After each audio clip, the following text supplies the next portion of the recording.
మంచిది ప్రియులారా, దేవుని వాక్యాన్ని ధ్యానం చేద్దాం. చూడండి,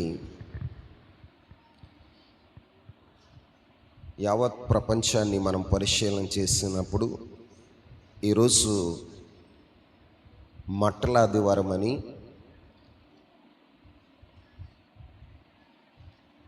ప్రపంచమంతా కూడా జరుపుకుంటూ ఉన్నారు. మట్టల ఆదివారం అని ప్రపంచమంతా కూడా జరుపుకుంటున్నారు. నేను చెప్పే మాట ఏంటి అంటే, ఆచారాలకు తావు లేకుండా ఆత్మీయతను మనం కలిగి ఉండాలి. ఆమేన్. ఈ రోజున ప్రపంచం ఎలా ఉంది అంటే,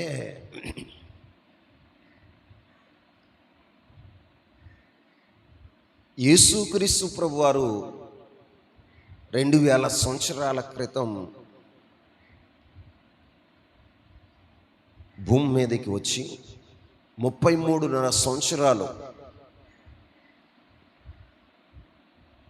ఆయన ఈ లోకంలో మన మధ్యన సంచారం చేసి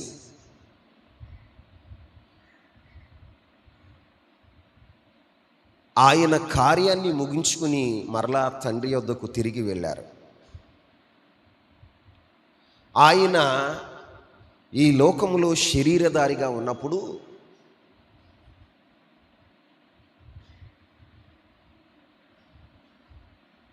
ఆయన ఏం చేశాడో తెలుసా? ఒకరోజు బేతనియా బేత్పగే అనేటువంటి గ్రామం నుండి యెరూషలేముకు జయప్రవేశం చేశాడు. అప్పుడు యేసుక్రీస్తు ప్రభువారికి కావలసింది ఏమిటి అంటే, గాడిద పిల్ల. చెప్పండి. గాడిద పిల్లనికి రారాజుగా, జయశీలుడుగా, దావీదు కుమారుడుగా, దావీదు పేరట దావీదు కుమారునికి జయము, హోసన్నా జయము అంటూ జయకేతనాల మధ్యన ఆయన యెరూషలేము వెళ్ళినట్లుగా లేఖనాల్లో రాయబడి ఉంది. ప్రియులారా, యేసుక్రీస్తు ప్రభువారు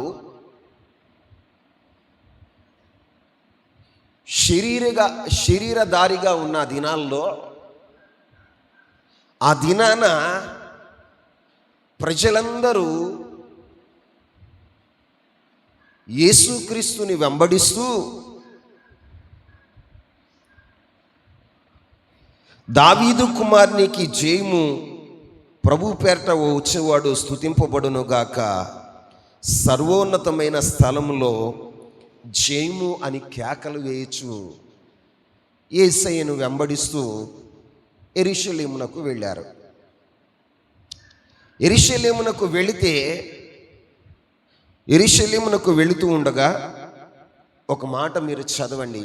మత్తయి శుభవార్త 21వ అధ్యాయము 10వ వచనాన్ని చదువుదాం.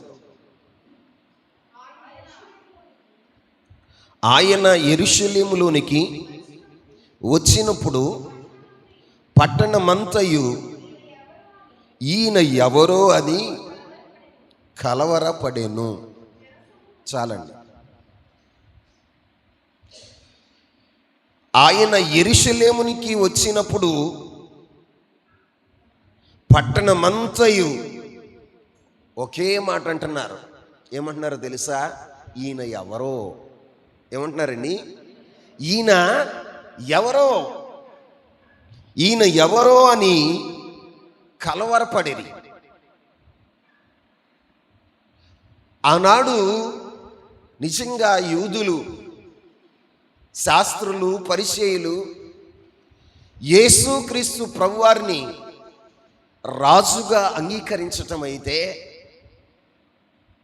రాజుగా అంగీకరించటం అయితే ఆయనను సిలువ వేసేవారు కాదు.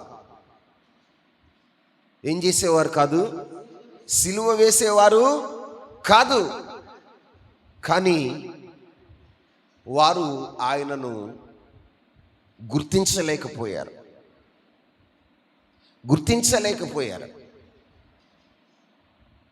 ఈనాటి సమాజం కూడా యేసయ్య ఎవరో అని గుర్తించలేని వారుగా ఉన్నారు. ముఖ్యంగా మన భారతదేశము మరీ గుర్తించలేని స్థితిలో ఉంది. అందుకేగా క్రైస్తవులంటే అవహేళన, అందుకేగా క్రీస్తు ప్రభువారంటే చులకన. ఈ రోజున యేసుక్రీస్తు ప్రభువారు ఎవరో నిజంగా గుర్తించగలిగినట్లయితే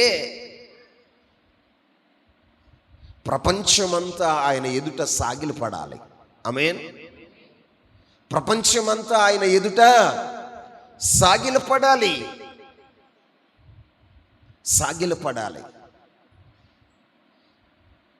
ఆ పట్టణం, యెరూషలేము పట్టణం అంతా కూడా కలవరపడిపోయిందంట. ఏమైపోయింది? కలవరపడిపోయిందట. ఆయన వెనుక వచ్చిన వారు, ఎదర నడుస్తున్న వారందరూ కూడా దావీదు కుమారునికి జయము, ప్రభు పేరట వచ్చువాడు స్తుతింపబడును గాక, సర్వోన్నతమైన స్థలంలో దేవునికి మహిమ అంటూ కేకలు వేస్తూ ఉంటే పట్టణమే కలవరపడిపోయింది. ఏమైపోయింది? పట్టణమే కలవరపడిపోయింది.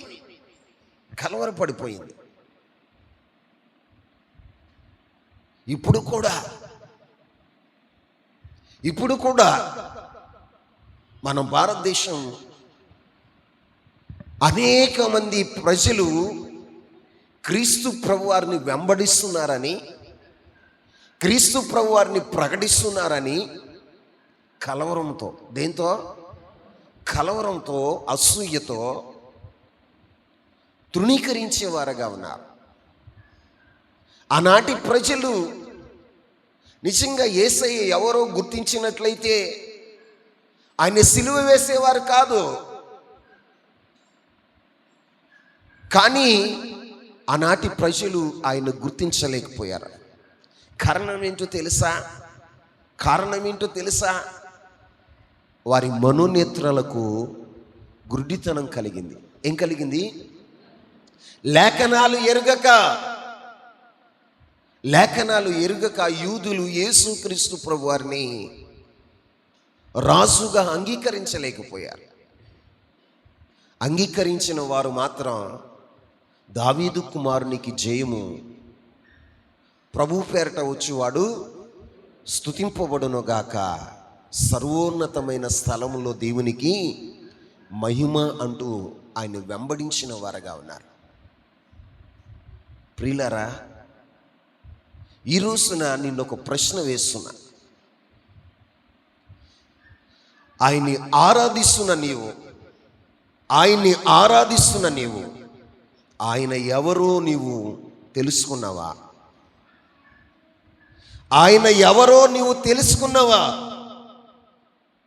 ఆయన ఎవరో నువ్వు తెలుసుకుంటే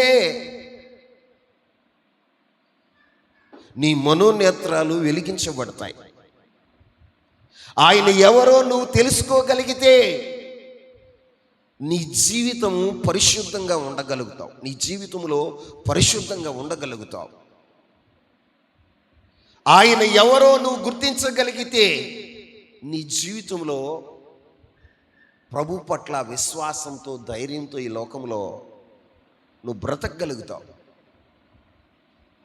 మరి నువ్వు గుర్తించావా? ఆయన ఎవరో నువ్వు గుర్తించావా? ఆ పట్టణం ఏమంటుందో తెలుసా? ఈయన ఎవరో ఈయన ఎవరో అని కలవరపడిపోతున్నారు. ఒకవైపు జయధ్వనులు, ఒకవైపు జయధ్వనులు, ఒకవైపు ప్రజలు ఆయనకి వెనకగా ముందుగా వెళుతూ బట్టలు పరిచి మట్టలు పట్టుకుని హోసన్నా జయమే, యేసన్నా జయమే అని కేకలు వేస్తూ ఉంటే పట్టణము కలవరపడిపోయింది.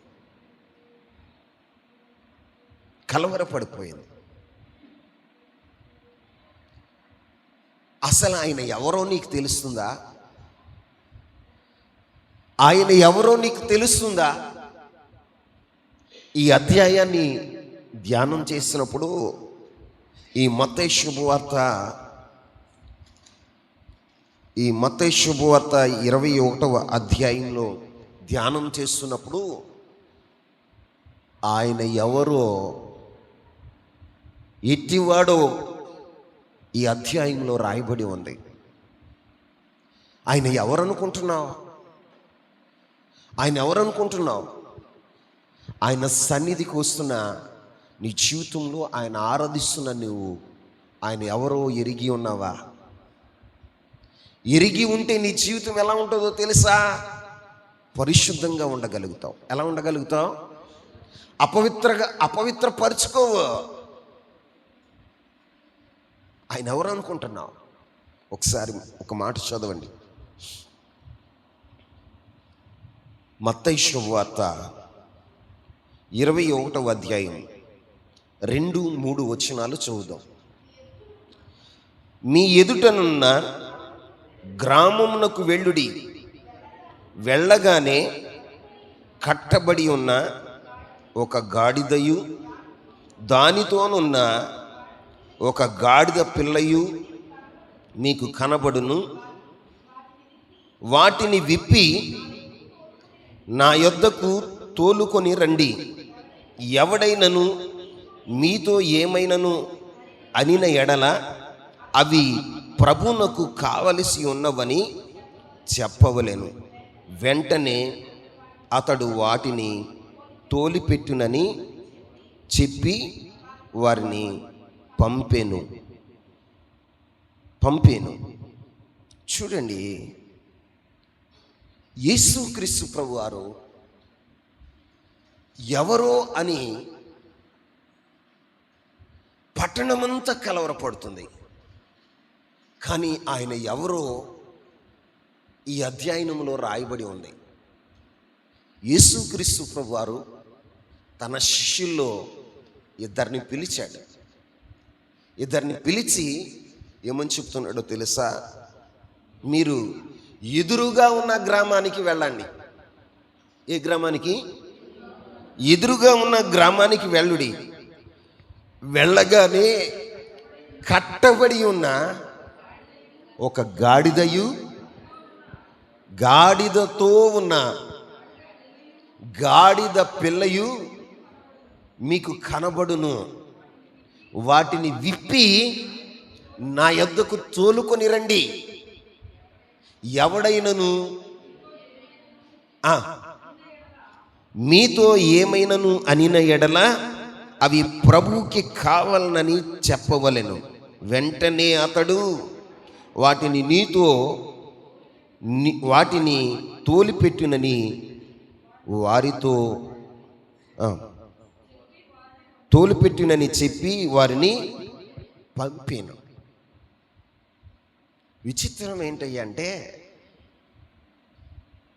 ఆ ఇద్దరి శిష్యులతో కూడా ప్రభు ఏమంటున్నాడో తెలుసా? మీరు ఎదురుగుండా గ్రామానికి వెళ్ళండి. ఆ గ్రామంలో కట్టబడినటువంటి ఒక గాడిద పిల్ల ఉంటుంది. ఏముంటుంది? గాడిదయు గాడిద పిల్ల ఉంటుంది. వాటిని విప్పి నా యొద్దకు తోలుకొని రండి. ఏమంటున్నాడండి? వాటిని విప్పి నా యొద్దకు తోలుకురండి. ఎవడైనా మిమ్మల్ని ఇది ఎందుకు అని అడిగితే ప్రభువుకి కావాలని చెప్పండి, వాడు తోలి పంపిస్తాడు అని యేసయ్య చెప్పిన రీతిగానే ఆ ఇద్దరు శిష్యులు కూడా ఎదురుగా ఉన్న గ్రామానికి వెళ్ళారు. ఎదురుగా ఉన్న గ్రామానికి వెళితే కట్టబడిన గాడిదయు గాడిద పిల్ల కనపడింది. విచిత్రం ఏంటో తెలుసా? ఆయన ఉన్నదేమో ఈ గ్రామంలో. ఏ గ్రామంలో? సత్రంపాడులో అనుకోండి. ఆయన ఉన్నది ఎక్కడ? సత్రంపాడు గ్రామంలో ఉన్నాడు. ఆయన వెళ్ళమన్నది ఎక్కడికి? ఎదురుగా ఉన్న గ్రామం. మీకు ఎదురుగా ఉన్న గ్రామం ఏంటి చెప్పండి? దుగ్గిరేల. చెప్పండి. ఇటు వెళ్తే ఒట్లూరు, అటు వెళ్తే దుగ్గిరేల ఉంది. ఏదో ఒక గ్రామాన్ని ఎంచుకోండి మీరు. దుగ్గిరేల అనుకోండి. దుగ్గిరేల వెళ్ళగానే కట్టబడిన గాడిద పిల్ల ఉంది. ఏముందండి? గాడిద పిల్ల ఉంది. వాళ్ళు ఏసీ చెప్పినట్లే ఇక్కడ గాడిద పిల్ల ఉంది అనుకుని వారు ఏం చేశారో తెలుసా? విప్పుతున్నారు. ఏం చేస్తున్నారు? గాడిద పిల్లను విప్పుతుంటే ఆ గాడిద యజమానుడు వచ్చాడు. ఏం చేస్తున్నారు మీరు? ఎందుకు విప్పుతున్నారు అంటే వాళ్ళు ఒకటే మాట అన్నారు, ప్రభువుకి కావాలి. ఏమన్నారండి? ప్రభువుకి కావాలి అన్నారు. వాడు ఏం మాట్లాడలేక ఆ గాడిదలను వారి వెంట తోలిపెట్టాడు. ఏం చేశాడండి? తోలిపెట్టాడు. మీరు గమనించవలసిన విషయం ఏంటో తెలుసా? ఆయన ఎవరో అని ఈ వచనంలోనే రాయబడి ఉంది. ఆయన ఎవరు అంటే ఆయన సర్వమును ఎరిగినవాడు, సర్వజ్ఞాని. ఆయన సర్వమును ఎరిగినవాడు. ఆయన ఏమని చెప్తున్నాడో తెలుసా? జరగబోయే సంగతి గురించి నిన్న జరిగిపోయిన సంగతిలాగా చెప్తున్నాడు. ఏమంటున్నాడు? నిన్న జరిగిపోయిన సంగతిలాగా చెప్తున్నాడు. ఏమని? ఎదురుకుండా మీరు ఉన్న గ్రామానికి వెళ్ళండి. అక్కడ కట్టబడిన గాడిదలు ఉంటాయి. అవి ఇప్పుతూ ఉండగా యజమానుడు వస్తాడు. యజమానుడు వస్తే మీరు ఎందుకు ఇప్పుతున్నారు అంటే ఇవి ప్రభువుకి కావాలని చెప్పండి. ఆయన ఏమనకుండా తోలి పంపిస్తాడు అని శిష్యులకు చెప్తున్నాడు. జరగబోయే సంగతిని, ఏ సంగతిని? జరగబోయే సంగతిని ఆయన చెప్తున్నాడు. అంటే ఆయన ఎవరో తెలుసా? సర్వము ఎరిగినవాడు. ఆమేన్ చెప్పండి. సర్వము ఎరిగినవాడు, సర్వజ్ఞాని. అయినా సర్వజ్ఞాని. అందుకే యోహాను భక్తుడు ఒక మాట చెప్తాడండి. 1 యోహాను పత్రిక 3వ అధ్యాయము 19వ వచనాన్ని చదువుదాం.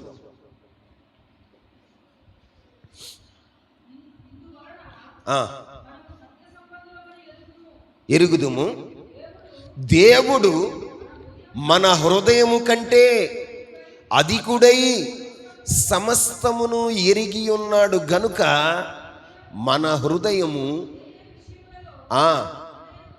మన యందు దోషారోపణ చేయుచున్నదో ఆయా విషయములలో ఆయన ఎదుట మన హృదయములను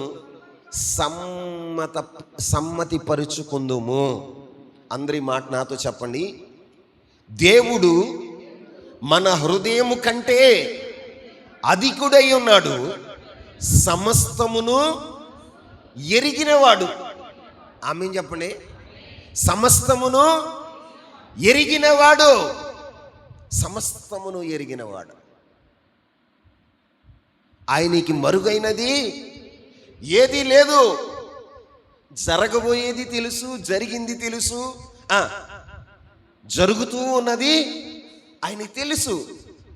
ఆయన గురించి రాయబడిన మాట ఏంటంటే ఆయన మన హృదయము కంటే అధికుడై ఉన్నాడు. ఏమై ఉన్నాడండి? అధికుడై ఉన్నాడు. అధికుడై ఉన్నాడు కాబట్టి ఆయన సమస్తమును ఎరిగినవాడు. నీ హృదయాలోచనలకి తెలీదు, నీ హృదయాలోచనలకి తెలీదు, కానీ నేను ప్రకటిస్తున్న యేసుక్రీస్తు ప్రభువారికి సమస్తమును ఆయన ఎరిగినవాడు అని ప్రకటిస్తున్నా. ప్రజలందరూ ఏమనుకుంటారో తెలుసా? ఈయన ఎవరో అని పట్టణమంతా కలవరపడుతుంది. కానీ ఆయన ఏం చెప్తున్నాడో తెలుసా? కూల్గా ఉండి ఆ పట్టణానికి వెళ్ళండి. ఆ పట్టణంలో కట్టబడిన గాడిదలు, గాడిదయు గాడిద పిల్ల ఉన్నది, దాన్ని విప్పి తోలుకొని రండి అంటున్నాడు. ఆమేన్. ఆయన చూసినట్లే ఎక్కడుండి, ఈ గ్రామంలో ఉండి ఎదురుగున్న గ్రామంలో చూసినట్లే చెప్తున్నాడు. ఆమేన్. చూసినట్లే చెప్తున్నాడు, చూసినట్లే చెప్తున్నాడు. మరి మన జీవితాల్లో మనం ఆయన ఎరిగామా? ఏమని ఎరిగావు? ఏమని ఎరిగామండి? యేసుక్రీస్తు ప్రభు వారు ఒక ప్రభు. ఏంటండి? అందరికీ ఒక దేవుడు ఉన్నాడు కాబట్టి మాకు కూడా ఒక దేవుడు ఉండాలి. బీద బడుగు బలహీన వర్గాలకు కూడా దేవుడు కావాలి అని అనుకుంటున్నావా? లేదు. ఆయన ఎవరో తెలుసా? సమస్తమును ఎరిగినవాడు. ఆమేన్. సమస్తాన్ని ఎరిగినవాడు. నీ జీవితాన్ని సమస్తాన్ని ఎరిగినవాడు. జరిగిపోయింది తెలుసు, ఇప్పుడు ఇంకో క్షణంలో ఏం జరగబోతుందో తెలుసు, భవిష్యత్తులో ఏం జరగబోతుందో ఆయనకి తెలుసండి. తెలియనివాడు కాదు ఆయన. నీ జీవితాన్ని అంతా, నీ దినములు ఒక్క దినము కూడా గడవక ముందే నీ జీవితం అంతా ఆయన లేఖనాల్లో రాయబడి ఉంది. ఏమై ఉంది? రాయబడి ఉంది. ఆయన సమస్తాన్ని ఎరిగినవాడండి. మన తలంపులు, తపనలు, మన క్రియలు ఆయన ఎరిగినవాడు. నువ్వు గమనిస్తున్నావా? ఆయన సమస్తమును ఎరిగినవాడు. ఆయన సర్వాధికారి. ఆమేన్. ఆయన ఎలాంటి వాడంటే సమస్తమును ఎరిగినవాడు. ఏమి ఎరుగుతాడు? జరగబోయే దాని గురించి ఆయనకి తెలుసు, జరిగిన దాని గురించి తెలుసు. జరగబోయే దాని గురించి నిన్న జరిగిన దానిలాగా మాట్లాడుతున్నాడు. ఏమంటున్నాడు? అబ్బాయి మీరిద్దరు వెళ్ళి ఆ గ్రామంలో గ్రామానికి వెళ్ళంగానే 2 గాడిదలు, గాడిదయు గాడిద పిల్లయు కట్టబడి ఉంటుంది. దాన్ని చూసి మీరు విప్పి తోలుకుని రండి నా దగ్గరికి. ఎవరైనా మిమ్మల్ని అడ్డగిస్తే ప్రభు కావాలని చెప్పండి. అదే జరిగింది. ఇంకా ఆయన చెప్పింది కాకుండా మరేమీ జరగల. మరి ఈ రోజున నీవు ఆయన ఎవరో గుర్తించగలిగావా? ఆరాధనకు వచ్చిన నీ జీవితంలో ఆయన ఎవరో నువ్వు గుర్తించగలిగావా? ఆయన ఎవరయ్యా అంటే సమస్తాన్ని ఎరిగిన దేవుడు. ఎలాంటి వాడు? అందరూ చెప్పండి. సమస్తాన్ని ఎరిగిన దేవుడు. ఏం ఎరిగాడు? ఇంకో మాట చెప్పన ఉదాహరణ. మార్కు శుభవార్త ఇవ్వండి. మార్కు శుభవార్త 14వ అధ్యాయము 13, 14 వచనాలు చదవండి. ఆయన మీరు పట్టణంలోనికి వెళ్ళి అక్కడ నీళ్ల కుండ మోయుచున్న ఒక మనుషుడు మీకు ఎదురుపడును. ఆయన వెంట పోయి వాడెక్కడ ప్రవేశించునో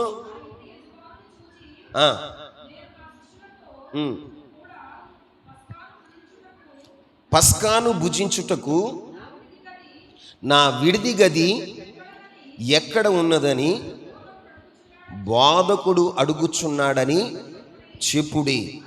అతడు సామాగ్రితో సిద్ధపరచబడిన గొప్ప మేడగది మీకు చూపించును. అక్కడ మన కొరకు సిద్ధపరచుడని చెప్పి తన శిష్యులలో 2 పంపెను. అందరు నా వైపు చూడండి. ఇక లేఖనాలు పరిశోధించిన చాలు, నా వైపు చూస్తూ వినండి చక్కగా. యేసుక్రీస్తు ప్రభువారు పస్కాను ఆచరించాలనుకున్నాడు. పస్కాను ఆచరించాలని ఆ దినాన రొట్టె ద్రాక్ష రసాన్ని ఆయన భుజించాలని ఇష్టపడి తన శిష్యుల్లో ఇద్దరిని పిలిచి ఏమన్నాడు తెలుసా? మీరు పట్టణంలోనికి వెళ్ళి, ఎక్కడికి వెళ్ళి? పట్టణంలోనికి వెళ్ళండి. పట్టణంలో ఏం జరుగుతుంది అంటే, నీళ్ల కుండ మోయేవాడు ఒకడు మీకు ఎదురు పడతాడు. నీళ్లు మోసుకుంటూ, ఒక కొండ ఎత్తుకుని నీళ్లు మోసుకుంటూ ఒక వ్యక్తి మీ వద్దకు వస్తాడు. వాని వెంట వెళ్ళండి. వాని వెంట వెళ్ళి వాడు ఏ ఇంటిలో ప్రవేశిస్తాడో ఆ ఇంటి యజమానుని ఎవరిని అడగాలి? ఆ ఇంటి యజమాని చూసి, నేను నా శిష్యులతో పస్కాను భుజించుటకు నా విడిది గది ఎక్కడని బోధకుడు అడుగుచున్నాడని చెప్పుడి. ఏమని చెప్పాలంట? ఏమని చెప్పాలి? బోధకుడు అడుగుతున్నాడు. ఎవరితో చెప్పాలి? ఇంటి యజమానుతో చెప్పాలి. ఇంటి యజమానుడితో. ఏ ఇంటికి వెళ్ళాలి అంటే సూచన కూడా ప్రభు చెప్పాడు. పట్టణంలోకి వెళ్ళగానే నీళ్లు కుండ మోస్తూ ఒకడు మీకు ఎదురు పడతాడు, వాడు వెంబడి వెళ్ళండి. ఏమన్నాడండి? వాడు ఏ ఇంటిలోకి వెళతాడో ఆ ఇంటిలోనికి వెళ్ళి ఆ ఇంటి యజమానితో, ఇదిగో నేను నా శిష్యులు కలిసి పస్కాను భుజించాలని బోధకుడు అడుగుచున్నాడని చెప్పండి. విడిది గది ఎక్కడా అని ఆయన అడగండి. ఆయన మీకు ఒక గదిని చూపిస్తాడు. అక్కడ మీరు సిద్ధపరచండి. ఎక్కడ సిద్ధపరచండి? అక్కడ సిద్ధపరచండి. పస్కాను అక్కడ సిద్ధపరచండి అని యేసయ్య తన శిష్యులతో చెప్పాడు. వాళ్ళు పట్టణంలోకి వెళ్ళగానే యేసయ్య చెప్పినట్లుగా నీళ్ల కుండ పట్టుకుని ఒకడు ఎదురుపడ్డాడు. వాడిని వెంబడించారు. వాడు వెళ్ళిన ఇంటిలోనికి వెళ్ళారు. ఆ ఇంటి యజమాని అడుగుతున్నారు, నేను నా శిష్యులు కలిసి పస్కాను భుజించుటకు విడిది గది ఎక్కడని బోధకుడు అడుగుచున్నాడు. ఆమేన్. ముందుగానే చెప్పినట్లుగా వారు వెళ్ళి యజమానుని అడిగితే మరి మాట్లాడకుండా యజమానుడు ఏమన్నాడు తెలుసా? సామానులు ఉన్నటువంటి గదిని, ఏ గదిని? ఒక మేడ గదిని చూపించారు. అక్కడ వారు ఏం చేశారో తెలుసా? పస్కాను సిద్ధపరిచారు. ఏం సిద్ధపరిచారు? పస్కాను సిద్ధపరిచారు. ఆయన ఎంత ఎరిగిన వాడో మీరు గుర్తించండి. జరగబోతున్న సంగతులన్నీ నిన్న జరిగినట్లుగా ఆయన మాట్లాడుతున్నాడు. ఎలా మాట్లాడుతున్నాడు? నిన్న జరిగినట్లుగా ఆయన మాట్లాడుతున్నాడు.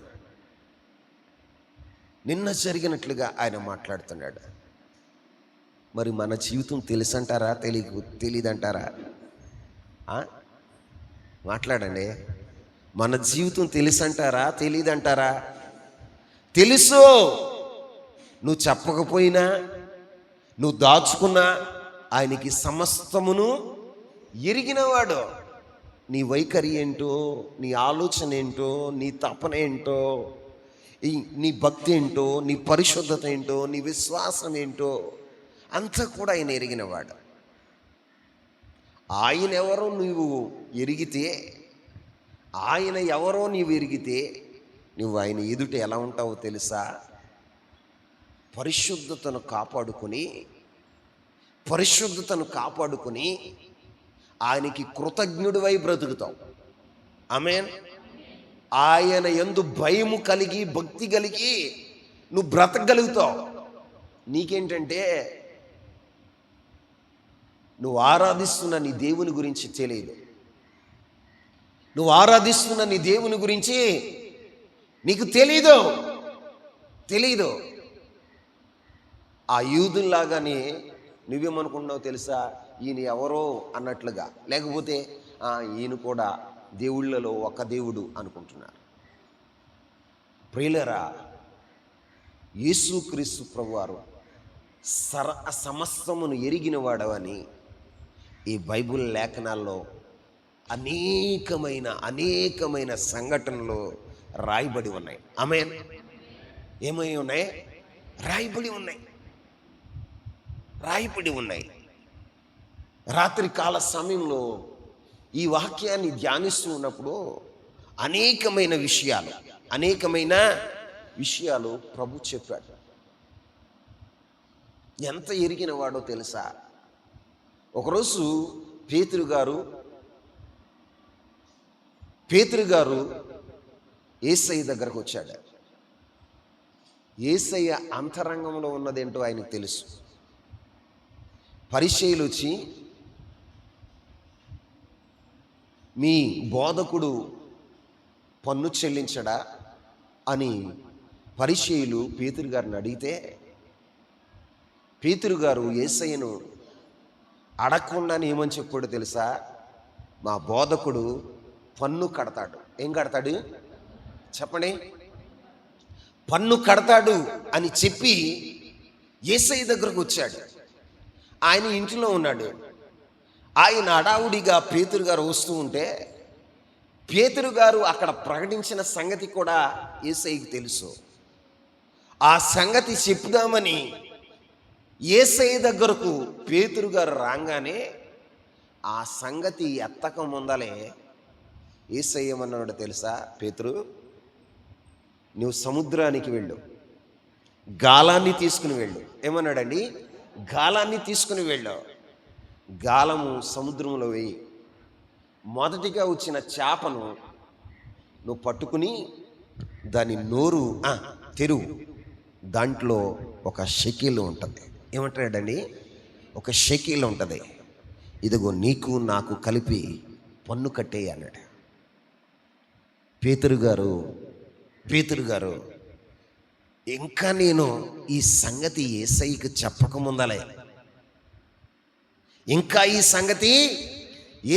చెప్పకముందలే, నా హృదయ అంతరంగములో నేను మాట్లాడి వచ్చిన ఆ మాటలకు ఉద్దేశించి ఆయన ఏమని చెప్పాడు తెలుసా? నువ్వు సముద్రానికి వెళ్ళు, గాలం వేయి, ఒక చేప పడుతుంది, ఆ చేప నోటిలో షెకేలు ఉంటుంది. ఏముంటుంది చెప్పాడు. ఆశ్చర్యపోతున్నాడు. ఏం చేస్తున్నాడు చెప్పండి? పేతురు గారు ఆశ్చర్యపోతున్నాడు. అరే, ఇంకా నేను ఆ టాపిక్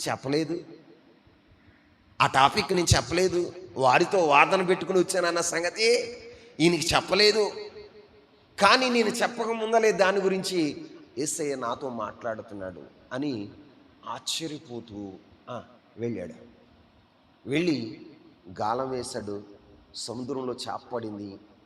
ఆ చేప నోటిలో షెకీలు ఉంది. ఏముంది? ఆ షెకీలు తీసుకెళ్ళి అధికారులకు కట్టేశాడు.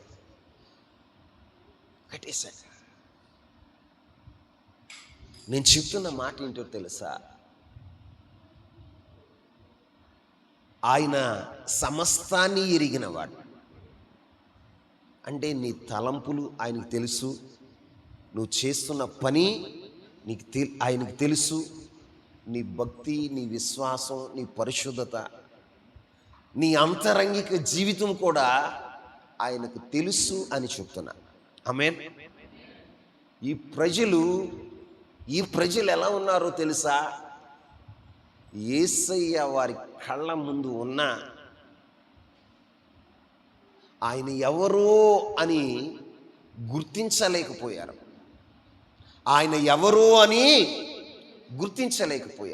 ఇప్పుడు ఆయన ఆరాధిస్తున్న నీవు, ఆయన సేవిస్తున్న నీ జీవితంలో ఆయన ఎవరో నువ్వు గుర్తించావా?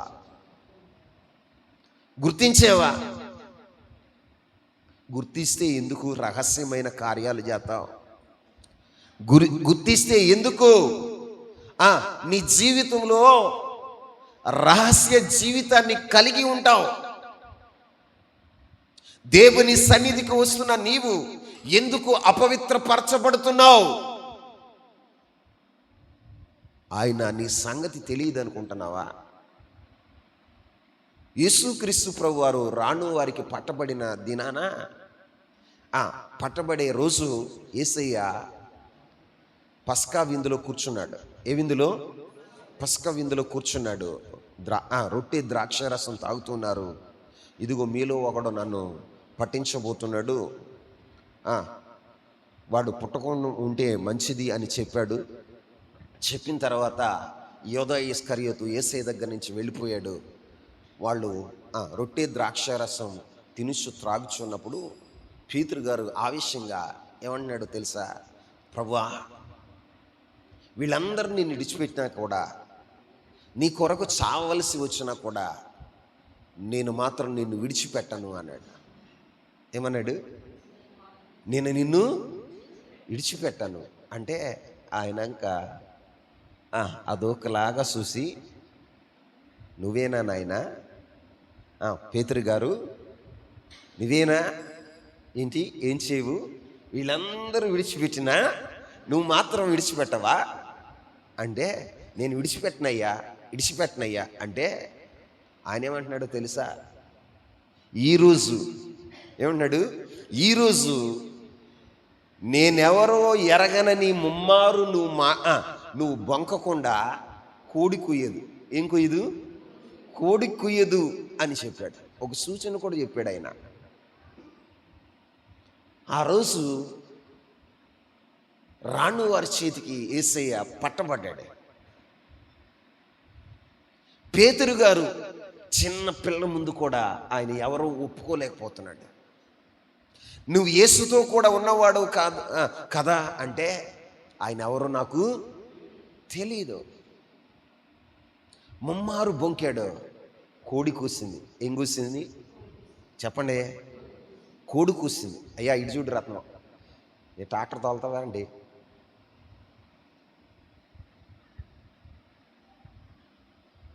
కోడి కూసింది. కోడి కూయంగానే ఆయనకేం తెలిసిందో తెలుసా? ప్రభు అన్నాడు. ప్రభు చెప్పాడు. ప్రభు చెప్పినది చెప్పినట్లుగానే నా జీవితంలో జరిగింది. అంటే అర్థం ఏంటో తెలుసా? నీ జీవితంలో నువ్వేం మాట్లాడతావో, నీ మాటలు తెలుసు, నీ తపన తెలుసు, నీ ఆలోచనలు తెలుసు, నీ జీవిత వైఖరి ఏంటో ఆయనకి తెలుసు అని ఈ లేఖనం చెప్తుంది. ఈ లేఖనం చెప్తుంది. మరి నువ్వేమని ఎరిగావు? నీవేమని ఎరిగావు? ఈరోజున దేవుని సన్నిధికి వచ్చిన నీ జీవితంలో నువ్వేమని ఎరిగావండి? ఆయన ఎవరు అనుకుంటున్నావు? యేసుక్రీస్తు ప్రభు వారంటే ఎవరు అనుకుంటున్నావు? దేవుళ్ళో ఒక దేవుడు అనుకుంటున్నావా? ఒక దేవుడు అనుకుంటున్నావా? ఆయన ఎన్నో రుజువులు కనుపరిచాడు. ఏమనో తెలుసా? నేను సమస్తమును ఎరిగిన వాడనని. ఆమేన్. సమస్తము అంటే మన ఆలోచనలు తెలుసు, మన క్రియలు తెలుసు, చెప్పండి, మన తపన తెలుసు, మన యొక్క జీవిత వైఖరి అంతా కూడా ఆయనకి తెలుసు. నీ జీవితంలో మరుగైనది ఏదీ లేదని నువ్వు తెలుసుకోవాలి. కానీ నువ్వే ఏం చేస్తున్నావు తెలుసా?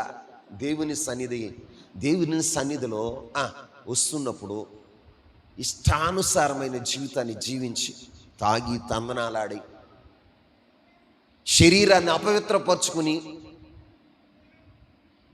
సరసోక్తులు మాట్లాడి, లోక సంబంధమైన శరీర సంబంధమైన ఇచ్చలతో బ్రతుకుతూ శుభ్రంగా స్నానం చేసి మందిరానికి వచ్చేస్తున్నావు. ఎలా వచ్చేస్తున్నా? పాస్టర్ గారికి ఏం తెలియదు. పాస్టర్ గారికి ఏం తెలీదు. మనం వెళుతున్న మందిరంలో ఎవరికి తెలియదు. పిచ్చోడా,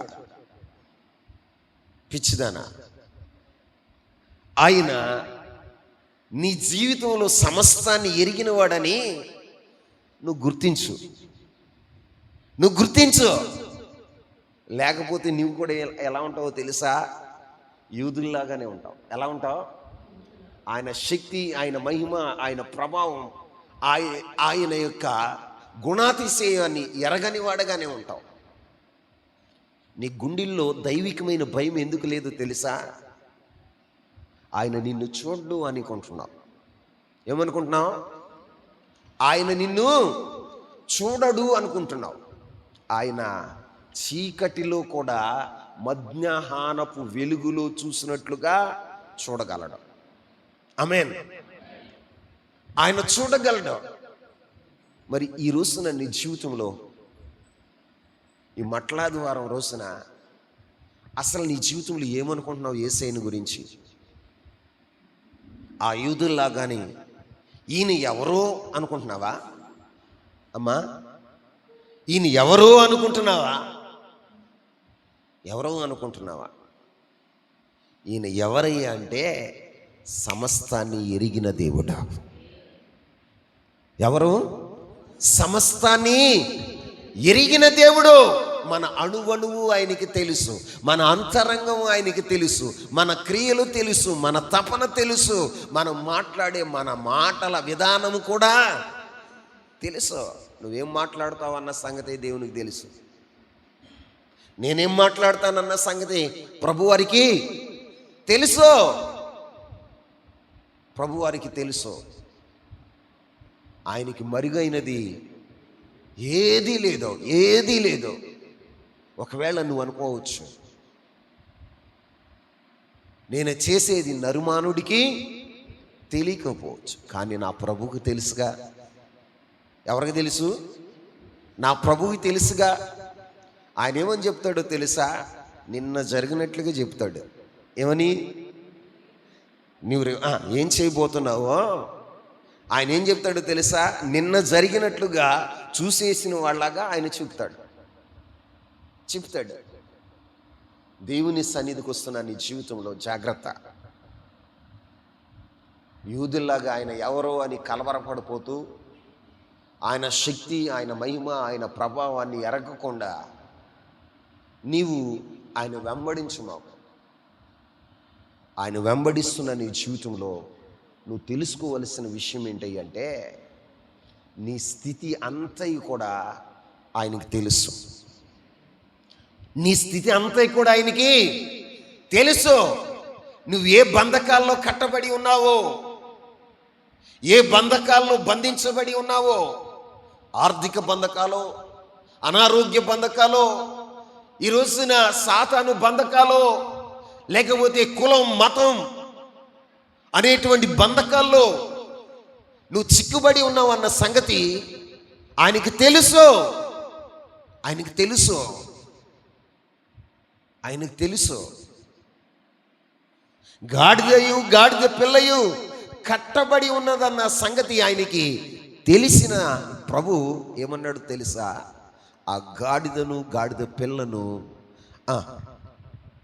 స్వతంత్రురాలుగా చేయాలని దాన్ని విప్పటానికి తన శిష్యులను పంపాడు. ఆమేన్. నీ జీవితంలో, నీ కుటుంబ పరిస్థితులు, నీ వ్యక్తిగత జీవితం, నీ ఆత్మీయ స్థితి అంతా కూడా నా ప్రభువుకి తెలుసు. నువ్వు ఏ బంధకాల్లో ఉన్నావో, శరీర సంబంధమైన బంధకాల్లో ఉన్నావో, లేకపోతే ఆర్థికపరమైన బంధకాల్లో ఉన్నావో, సాతాను బంధకాల్లో ఉన్నావో, లోక బంధకాల్లో ఉన్నావో, పాప బంధకాల్లో ఉన్నావో, ఆయనకి తెలుసు అని నేను చెప్తున్నాను. ఆ గాడిద పిల్ల మీద జాలిపడిన దేవుడు ఆ గాడిద పిల్లను స్వతంత్రురాలుగా ఆయన చేయాలని ఇష్టపడిన దేవుడు కట్టబడిన గాడిద పిల్ల దగ్గరికి తన శిష్యులను పంపించాడు. ఏం చేశాడు? తన శిష్యులను పంపించాడు. ఈ రోజున నీ స్థితి ఎరిగి నిన్ను విడిపించాలని, నిన్ను బంధ విముక్తుణ్ణి చేయాలని, ఈ రోజున విమోచన కార్యాన్ని నీ జీవితంలో జరిగించాలని ఒక సేవకుడిని నీ యొద్దకు పంపించాడు. నీ గ్రామానికి పంపించాడు. కానీ నువ్వు గుర్తించగలుగుతున్నావా? గుర్తించగలుగుతున్నావా? నిన్ను విడిపించాలని, విమోచించాలని దైవజనుడు ఎంతగానో ప్రయాసపడుతుంటే నువ్వేం చేస్తున్నావో తెలుసా? బంధకాల నుండి విడుదల పొందటానికి ఇష్టపడట్లా. బంధకాల నుండి విడుదల పొందటానికి ఇష్టపడట్లా. గాడిద పిల్లయు బంధకాల్లో ఉందని, కట్టబడిన అనుభవాల్లో ఉందని ఎరిగి దాన్ని విప్పటానికి, దాన్ని స్వతంత్రురాలుగా చేయాలన్న ఉద్దేశంతో తన శిష్యులను పంపాడు. దాన్ని విప్పి దాన్ని ఘనపరచాలనుకుంటున్నాడు. ఏమనుకుంటున్నాడండి? ఏమనుకున్నాడు ప్రభు తలంపులేంటి? గాడిద పిల్లను దేవుడు ఏమనుకున్నాడు?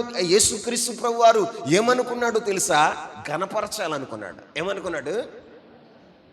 కట్టెల నుండి విప్పి, కట్టబడిన అనుభవం నుండి విప్పి దాన్ని ఘనపరచాలని ఆయన అనుకుంటే ఆ గాడిద పిల్ల అప్పగించుకున్నాయి. ఏం చేసినాయి? తన శిష్యులకు అప్పగించుకున్నాయి. వారు విప్పుతుంటే మాట్లాడకుండా మౌనం వహించినాయి. ఏం వహించినాయి? మౌనం వహించినాయి. విప్పి తోలుకుని యేసయ్య దగ్గరకు వస్తుంటే అవి శిష్యులను వెంబడించినాయి. ఏం చేసినాయి చెప్పండి? నోరు లేనివి, జ్ఞానం లేనివి గాడిదలు, పనికిరాని గాడిదలు శిష్యులను వెంబడిస్తే ఈ రోజున జ్ఞానం కలిగిన వాడవు, జ్ఞానం కలిగిన దానవు, సృష్టి అంతటిలో జ్ఞాన వివేచనలు కలిగిన వాడవు నీవు దేవుడు నీ స్థితిని మార్చాలని దైవ సేవకుడిని పంపించి ఉన్నతమైన ఉపదేశాన్ని అందించి నిన్ను విడిపించాలని ప్రయత్నం చేస్తుంటే అప్పగించుకుంటున్నావా? దైవజనుడికి అప్పగించుకుంటున్నావా? నువ్వేం చేస్తావో తెలుసా? కాలు జాడెత్తావు. ఏం చేస్తావు? గాడిద యొక్క పని ఏం చేస్తుంది? గాడిద ఏం చేద్దండి చెప్పండి? అది ఏం చేస్తుందో తెలుసా? జాడిచ్చి ఒక్క తన్ను దన్నుతుంది దాని దగ్గరికి వెళ్తే. అలాగే మన జీవిత విధానం కూడా ఎలా ఉందో తెలుసా? విప్పటానికి ప్రయత్నం చేస్తుంటే, దైవజనుడు విప్పటానికి ప్రయత్నం చేస్తుంటే నువ్వేం చేస్తున్నావు తెలుసా? కాలు జాడించేవాడగా ఉంటున్నావు. ఎలా ఉంటున్నావు? కాలు జాడించేవాడగా, కాలు జాడించేదానిగా ఉంటున్నావు.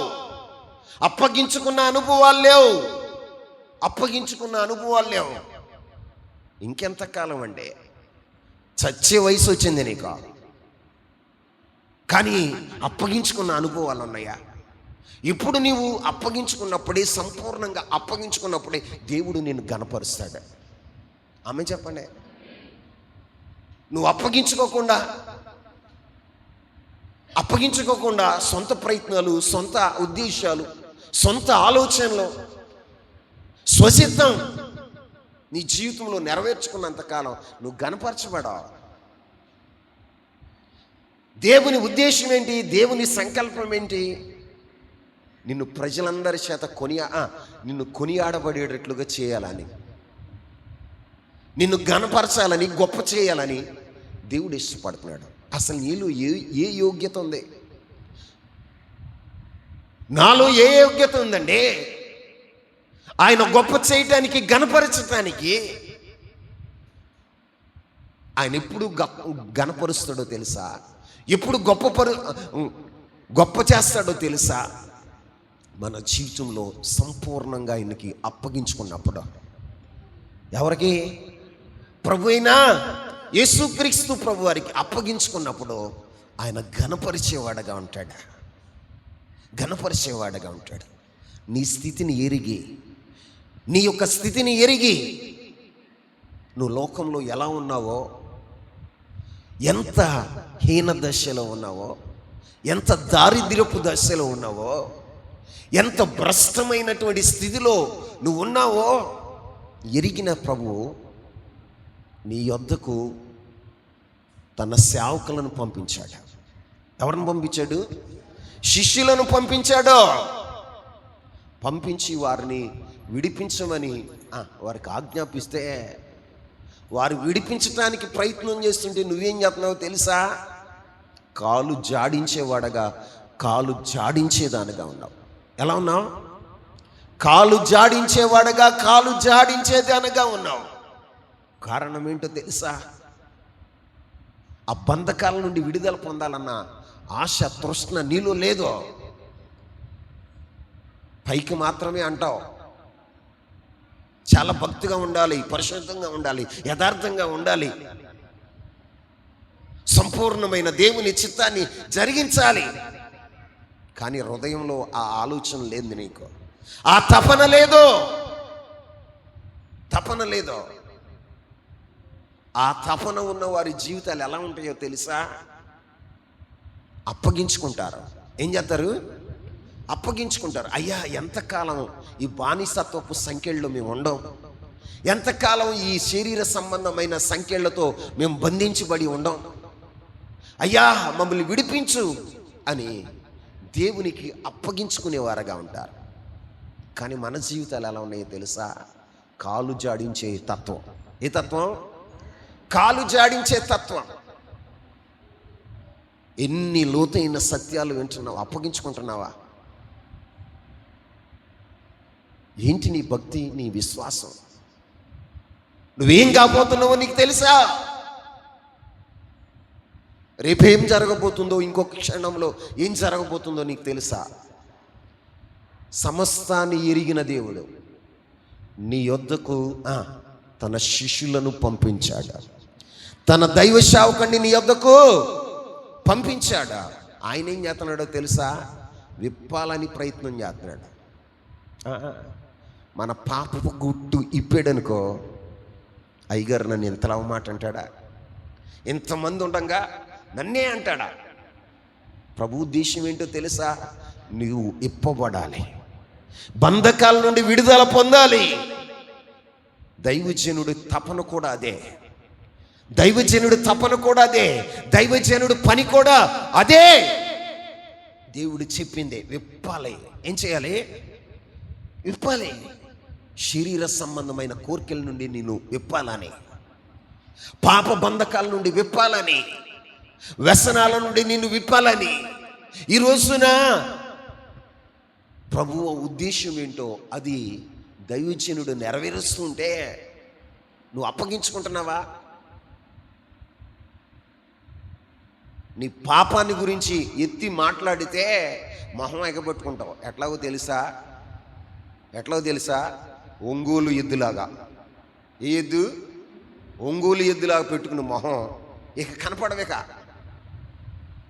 కనపడవేక.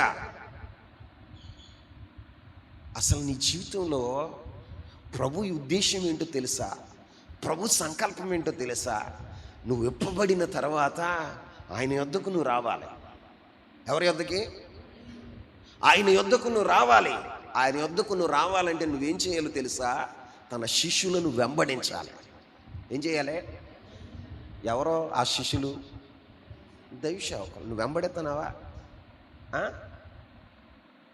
మాట్లాడండి. వాక్యం నీకు ఒకరోజు ఉద్రేకం కలిగితే ఒకరోజు వెంబడిస్తావు, రెండో రోజున కనపడతావా? మాట్లాడండి. ఉద్రేకం పనికిరాదు మనకి, అప్పగించుకునే అనుభవాలు కావాలి. ఏ అనుభవాలు? అప్పగించుకునే అనుభవాలు. అప్పగించుకున్నప్పుడు దైవజనుడు నిన్ను విప్పుతున్నప్పుడు అయ్యా నన్ను విప్పు. నిజమే, ఈ వ్యక్తిని నేనే అప్పగించుకోవాలి. కాలు జాడించకూడదు. గాడిద కాలు గాడిద తత్వం ఏంటో తెలుసా? కాలు జాడించే తత్వం. కానీ శిష్యులు వచ్చి గాడిద పిల్లను విప్పుతున్నప్పుడు అది కాలు జాడించిందా? మాట్లాడండి. అప్పగించుకుంది.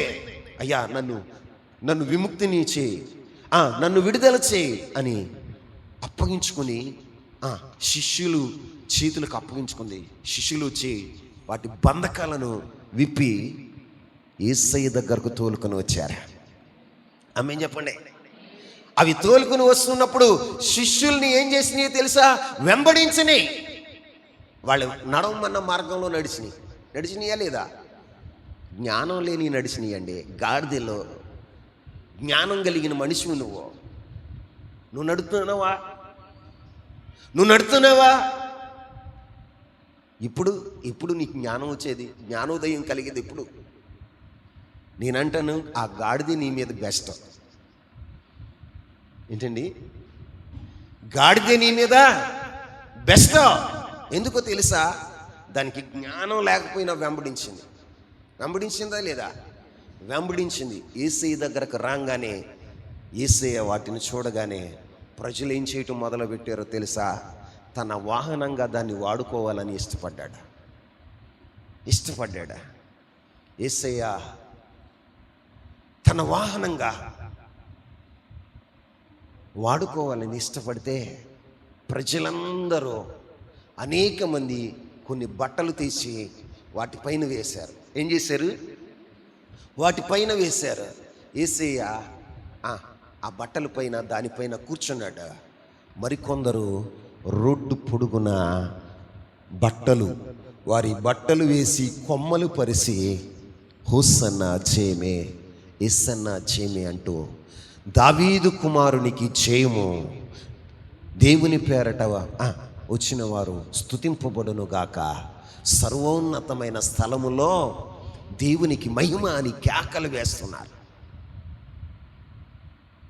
అరే, కట్టబడి స్వతంత్రత లేని తన జీవితాన్ని ప్రభువు మార్చాలని ఇష్టపడి తన శిష్యులను పంపించి వాటిని విడిపించి తన యొద్దకు తీసుకుని వస్తే ఆయన దాని మీద ఆసీనుడై ఉన్నాడు. ఆమేన్.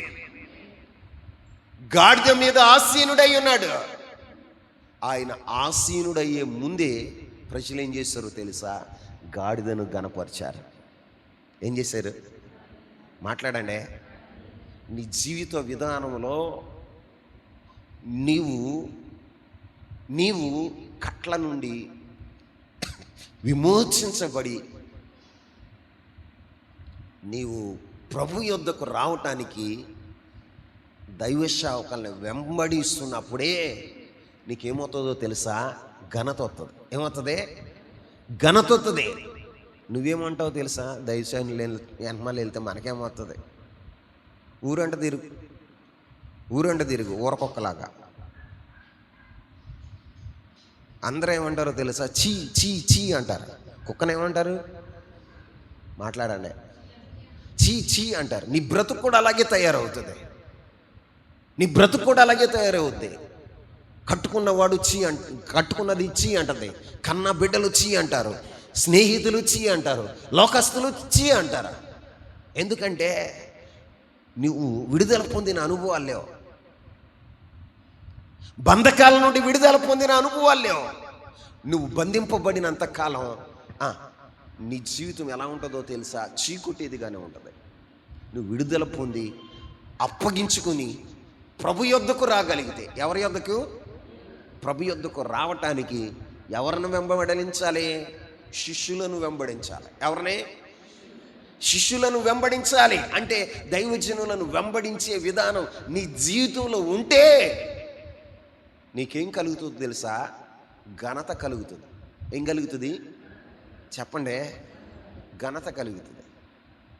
నీకు ఆ సంగతి తెలుసా? నీకు తెలీదు. నీ ఆలోచనలన్నీ ఎట్లా ఉంటాయో తెలుసా? ప్రతికూలంగా ఉంటాయి. ఎలాగ ఉంటాయి? ప్రతికూలంగా, వాక్యానికి విరోధమైనటువంటి ఆలోచనలు, తలంపులు. యేసయ్య దగ్గరకు రాగానే గాడిద పిల్ల మీద వాళ్ళు ఏం వేశారో తెలుసా? బట్టలు వేశారు. ఏం వేశారు? బట్టలు వేసి ఘనపరిచారు. అవి అప్పుడు వరకు నేల మీద నడిచిని. యేసయ్య ఆసీనుడు కాగానే వస్త్రముల మీద నడిచినాయి. ఎక్కడ? వస్త్రము అంటే ఏంటో తెలుసా? మహిమ. చెప్పండి, మహిమ. వేసే ప్రతి అడుగు ఎలా ఉందో తెలుసా? మహిమకరంగా ఉంది. ఎలా ఉంది? మహిమకరంగా ఉంది. కారణం ఏంటో తెలుసా? దానిపైన సర్వోన్నతుడైన దేవుడు ఆసీనుడై ఉన్నాడు. ఏమై ఉన్నాడు? నీ జీవితంలో కూడా దేవుడు ఆసీనుడై ఉంటే, నీ హృదయ కోవెల్లో ఆయన ఆసీనుడై ఉంటే, నువ్వు వేసే ప్రతి అడుగు ఎలా ఉంటుందో తెలుసా? మహిమకరంగా ఉంటుంది. ఎలా ఉంటుంది? మహిమకరంగా ఉంటుంది. యేసుక్రీస్తు ప్రభువారు లేనప్పుడు నీ జీవితం ఎలా ఉందో తెలుసా?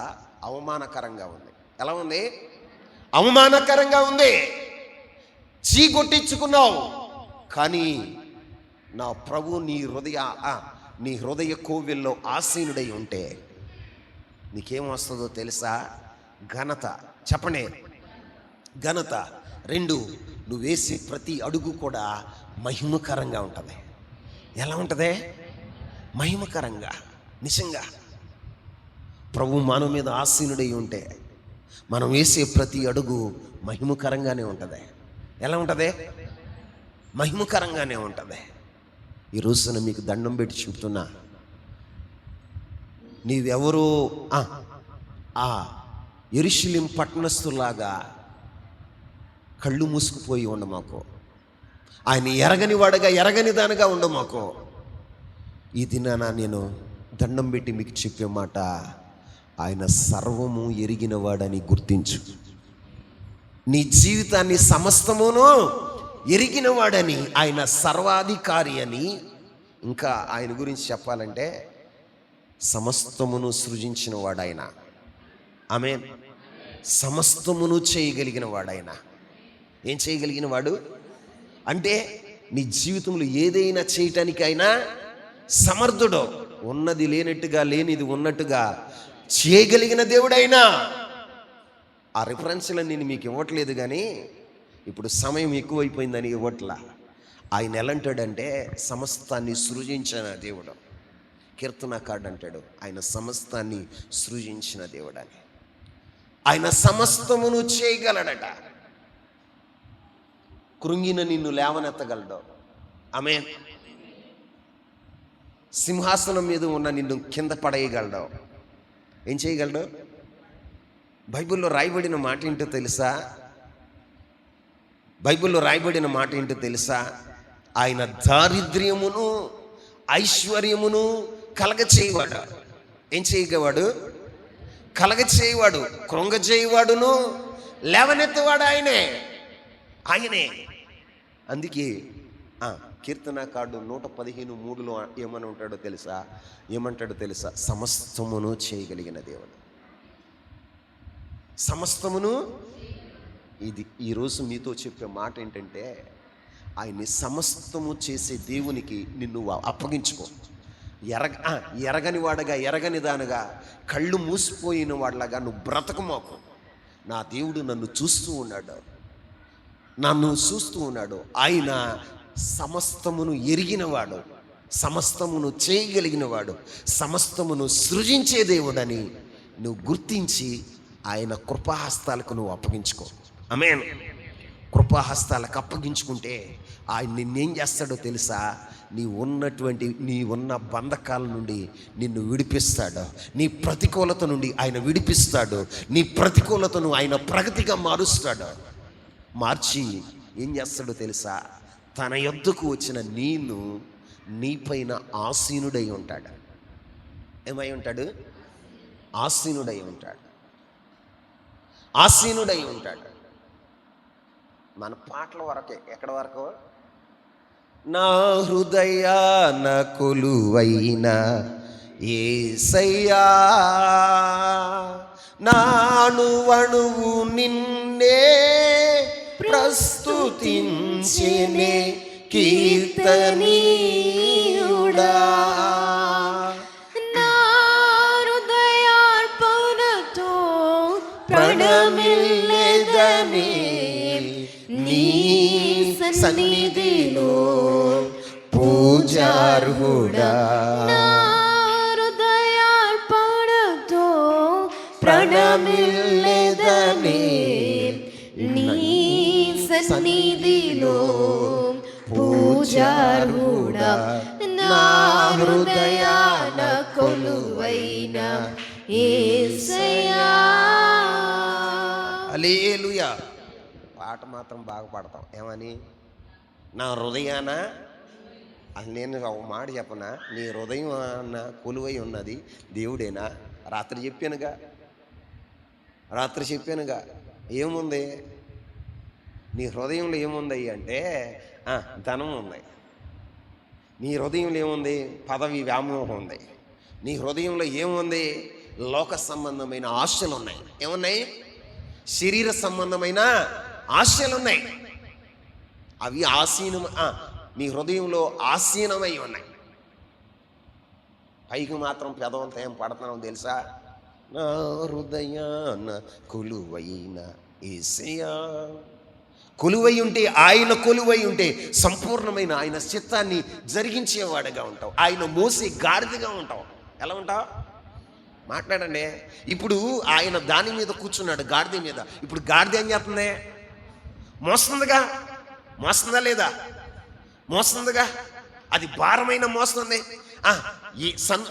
ఏమైనా మోస్తుంది. మోస్తూ ఆయన్ని మోసుకుంటూ వెళుతూ ఉంటే దాని బరువు దాని మీద భారం అనిపించట్లా. ఎందుకో తెలుసా? చుట్టుప్రక్కల వాళ్ళందరూ తీసుకొచ్చి వస్త్రాలు పరుస్తున్నారు. ఏం పరుస్తున్నారు అమ్మగారు? ఏం పరుతున్నారు? వస్త్రాలు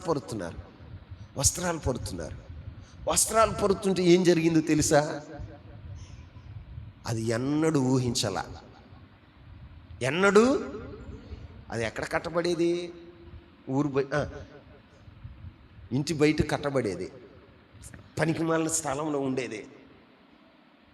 దాని అడుగులు, ప్రతి అడుగు ఎక్కడుండేదో తెలుసా? తను మల విసర్జన ఎక్కడ చేసిందో అక్కడ దాని పాదాలు ఉండేవి. అవునా కాదా? కానీ ఇప్పుడు దాని పాదాలు ఎక్కడ ఉన్నాయో తెలుసా? వస్త్రాల మీద. ఎక్కడ పడిని? చెప్పండి. మీకేమనిపిస్తుందో నాకు అర్థం కావట్లేదు, కానీ మీకేం అర్థమవుతుందో నాకు తెలియట్లేదు, కానీ నాకు అంతా తెలుసు అని భ్రమలో ఉన్నవేమో. దాని ప్రతి అడుగు వస్త్రముల మీద పడుతుంది. ఎక్కడ పడుతుంది? నీచమైన స్థలాల నుంచి, అసహ్యమైన స్థలాల నుంచి దాని పాదాలు ఎక్కడ పడతాయో తెలుసా? ఒక మహిమ కలిగినటువంటి ప్రదేశంలో పడతానే. అది ఎంత సంతోషించిందో తెలుసా? నైనా నా పాదాలు ఈ మహిమ కలిగిన స్థలాల్లో పడతాయి అంటే కారణం, నీవు నా మీద ఆసీనుడు అయి ఉన్నావు కాబట్టే. నీవు నా మీద ఆసీనుడు అయి ఉన్నావు కాబట్టే ఈ మహిమ. లేకపోతే నాకు మహిమ లేదు అని గుర్తించింది. అందుకే ఎంత భారమైనా సంతోషంగా మోతుంది. ఎలా మోతుంది? సంతోషంగా మోతుంది. నువ్వు మొయ్యగలుగుతున్నావా? చేతవా? మాట్లాడండి. ఆయన మోతావా?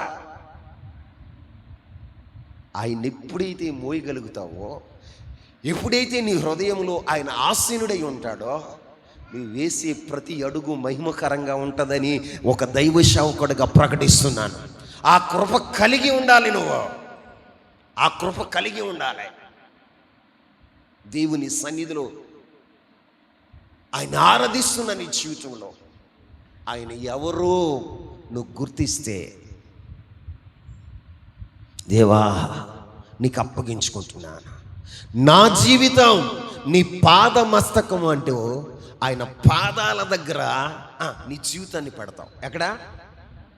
పాదాల దగ్గర. బరువైన, కష్టమైన, ఇరుకైన, ఇబ్బంది అయినా దేవుని పాదాల దగ్గర నువ్వు నీ జీవితాన్ని అర్పించేవాడుగా ఉంటావు. అప్పుడు ఆయన ఏం చేస్తాడో తెలుసా? నిన్ను మహిమకరంగా మారుస్తాడు. నువ్వు వేసే ప్రతి అడుగు మహిమకరంగానే ఉంటుంది. ఎలా ఉంటుంది? అవమానకరంగా ఉండదు, చీకొట్టించుకునేదిగా ఉండదు. ఎలా ఉంటుందో తెలుసా? చుట్టూ ఏమి వినపడుతున్నాయో తెలుసా? సర్వోన్నతుడైన దేవునికి మహిమ మహిమ మహిమ. బా, ఆ మహిమ కలిగిన దేవుణ్ణి నేను మోస్తున్నాను. ఏమనుకుంటుంది? మహిమ కలిగిన దేవుణ్ణి నేను మోస్తున్నాను. అబ్బా, నా ప్రభుని నేను మోస్తున్నాను అని సంతోషంతో భారాన్ని కూడా మోస్తూ అడుగులు వేస్తూ ఉంటే దాని అడుగులు, ప్రతి అడుగు మహిమకరంగానే ఉంది. అందరూ వస్త్రాలు వేస్తున్నారు, వస్త్రాలు పరుస్తున్నారు.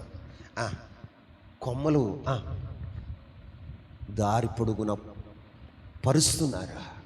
కింద నడవట్లేదు. ఇక ఎక్కడ నడవట్లా? కింద నడవట్లా. నీ జీవితంలో నిజంగా ప్రభువుకి అప్పగించుకొని చూడు. నీ హృదయంలో ఆయన్ని ఆసీనుడిగా చేసుకో. నీ కుటుంబంలో ఆయన్ని ఆసీనుడిగా చేసుకో. మీ జీవితాలు ఎలా ఉంటాయో తెలుసా? మహిమకరంగా ఉంటాయి. ఒకప్పుడు పనికిమాలిన స్థలాల్లో నువ్వు బ్రతికావు, కానీ నిన్నెక్కడ తీసుకొస్తాడో తెలుసా? వస్త్రాల మీద నడిపిస్తాడు. ఎక్కడ అంటే వస్త్రము అనేది మహిమను చూయిస్తుంది, మహిమను చూస్తుంది. అంటే నీ ప్రతి అడుగు మహిమకరంగా దేవుడు మారుస్తాడా? ఈరోజైనా సంపూర్ణంగా దేవునికి అప్పగించుకుంటావా? ఆచారాలు అలవాట్లుగా నువ్వు ఉండాలంటే ఊరంట మట్టలిచ్చుకుని తిరుగు. ఏమిచ్చుకుని తిరుగు? మట్టలు ఇచ్చుకుని తిరుగు. ఓ సన్నా జయమే. ఆయన వచ్చి 2000 సంవత్సరాలు అయిపోయిందండి. 2026 సంవత్సరాలు ఆయన వచ్చి జరిగిపోయింది. ఆయన కార్యం అంతా జరిగిపోయింది. ఇంకా జరిగిపోయిన దాని గురించే ఆలోచించడం కాదు, జరగబోయే దాని గురించి ఆలోచించు. జరగబోయే దాని గురించి ఆలోచించు. ఇంకా నువ్వెక్కడున్నావు అంటే ఎక్కడున్నా? జరిగిపోయిన కాలం అంటే పాస్ట్లో ఉన్నావు. ఎక్కడున్నా? నువ్వు ఎక్కడికి రావాలి? ఫ్యూచర్లోకి రావాలి. ఎక్కడికి రావాలి? ఫ్యూచర్లోకి రావాలి. పాస్ట్లో కాదు ఉండవలసిందే. జరిగిపోయిన కాలంలో కాదు, జరగబోయే కాలంలోనికి నువ్వు రావాలి ఒక క్రైస్తవుడుగా. కానీ ఈ రోజున మత బోధకులు, ప్రవక్తలు ఏం చేస్తున్నారో తెలుసా? ఇంకా ప్రజలను జరిగిపోయిన కాలంలోనికి నెట్టేస్తున్నారు. ఎక్కడ నెట్టేస్తున్నారండి? రండి ఊరంతా తిరుగుదాం, రండి మట్టలిచ్చుకు తిరుగుదాం. మట్టలిచ్చుకు తిరిగితే ఏమన్నా ప్రయోజనం ఉందా? చెప్పండి. నువ్వు ఇప్పుడు మట్లది పట్టుకుని తిరగటం వల్ల ప్రయోజనం ఏమనుందా? నేను చెబుతాను, నువ్వు ప్రభువుకి నీ జీవితాన్ని అప్పగించుకో. ప్రభు పాదాల చెంత నీ జీవితాన్ని పెట్టు. ఆయనను నువ్వు మోయటానికి ఇష్టపడు. అప్పుడు నీ జీవితం ఎలా ఉంటుందో తెలుసా? మహిమకరంగా ఉంటుంది. రానున్న దినాల్లో నీవు ఆయనతో కూడా సింహాసనం మీద కూర్చుని రారాజుగా పరిపాలన చేస్తావు. ఫ్యూచర్లోనికి రా. పాస్ట్లో ఉన్న మాకు ఇప్పుడైనా కళ్ళు తెరవండి, ఎరగండి వాక్యాన్ని, సత్యాన్ని. నీవు ప్రభువుని మోయగలిగితే నువ్వు వేసే ప్రతి అడుగు మహిమకరంగానే ఉంటుంది. అట్టి కృప పరిశుద్ధాత్ముడు మీ అందరికీ దయచేయను గాక. మోకరించండి, చేతులెత్తండి. ఓ చిన్న ప్రార్థన చేద్దాం.